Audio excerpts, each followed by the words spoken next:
রাজধানীর মিরপুরে প্রকাশ্যে গুলি চালিয়ে এক ব্যবসায়ীর কাছ থেকে ২২ লাখ টাকা ছিনতাইয়ের ঘটনা ঘটেছে।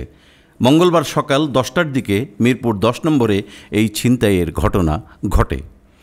ঘটনার একটি ভিডিও ইতোমধ্যে সামাজিক যোগাযোগ মাধ্যমে ছড়িয়ে পড়েছে, যা জনমনে চরম উদ্বেগ সৃষ্টি করেছে। গুলিতে আহত হন মাহমুদ মানি এক্সচেঞ্জের মালিক মোহাম্মদ মাহমুদুল ইসলাম।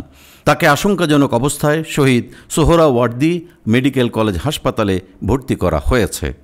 জানা গেছে, মাহমুদুল ইসলাম মিরপুর ৪ নম্বর লেনের ৬ নম্বর সেকশনে পরিবারসহ বসবাস করেন। তার গ্রামের বাড়ি জামালপুরের মাদারগঞ্জ উপজেলায়। আহত মাহমুদুল ইসলাম জানান, তিনি বাসা থেকে মিরপুর ১০ নম্বর গোলচত্বরে অবস্থিত তার মানি এক্সচেঞ্জ অফিসে যাচ্ছিলেন।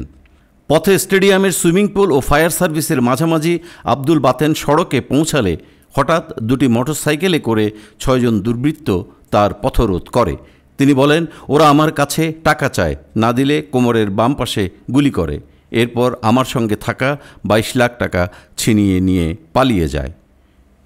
স্থানীয়রা তাকে প্রথমে কাছাকাছি একটি হাসপাতালে নিয়ে যায়, পরে উন্নত চিকিৎসার জন্য তাকে শহীদ সোহরাওয়ার্দী মেডিকেলে পাঠানো হয়।